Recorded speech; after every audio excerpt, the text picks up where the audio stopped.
However, the outcome of the war, which culminated in Blackbeard's rise and Whitebeard's death, likely accelerated Kuzan's realization that the era was changing and that the Marines' rigid adherence to the status quo might no longer be the correct path. The catalyst for Kuzan's defection was the power vacuum left by Sengoku's retirement. Although Sengoku nominated Kuzan for the position of Fleet Admiral, the upper echelons of the world government favored Sakazuki. Kuzan, who viewed Sakazuki's brutal methods with disgust, calling him a fool for his actions at Ohara, refused to serve under his command. This ideological clash manifested in a physical duel on Punk Hazard. For 10 days, the opposing elements of magma and ice waged battle, permanently altering the island's climate. Kuzan lost the confrontation, suffering severe burns and the loss of part of his leg, which he now replaces with a prosthetic made of solid ice. Rather than submit to Akainu's command, Kuzan resigned from the Marines. This was the moment he chose to live for himself, abandoning the chains of an organization he no longer believed in.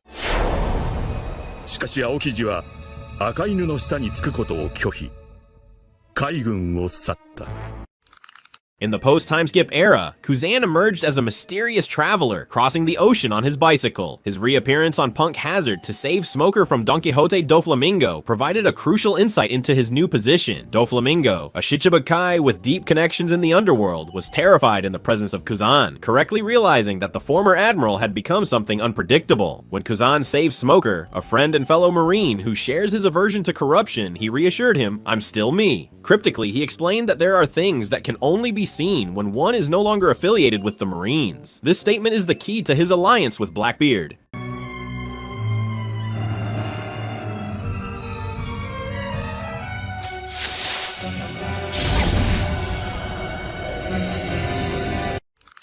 Kuzan suggests that viewing the world through the lens of the world government blinds people to certain truths. To truly understand the shifting tides of the era, he needed to step outside the law. Kuzan's decision to join the Blackbeard pirates as the captain of the 10th ship is rooted in a desire for absolute freedom. During a casual encounter in a bar, the tension between Kuzan and the Blackbeard pirates was palpable. Lafitte even suggested killing him because of his devil fruit. However, Marshal D. Teach, with his charismatic and opportunistic nature, offered Kuzan a different path. Teach appealed to Kuzan's desire to live life on his own terms, stating that being a pirate ultimately comes down to freedom. Kuzan is not a submissive follower of Teach. The dynamic between them is casual. Teach calls him by name, without honorifics, and Kuzan shows no deference to the Yonko. He knows that members like Jesus Burgess distrust him, yet he remains as the crew functions as a vehicle for his objectives. By aligning himself with Blackbeard, Kuzan gains access to the criminal underworld, the movement of the poneglyphs, and the chaotic center of the race for the One Piece. It is a symbiotic relationship. Blackbeard gains the immense combat power of a former admiral, and Kuzan gains an unrestricted vantage point on the world. The depth of Kuzan's commitment to his new role was tested during the invasion of Hachinosu.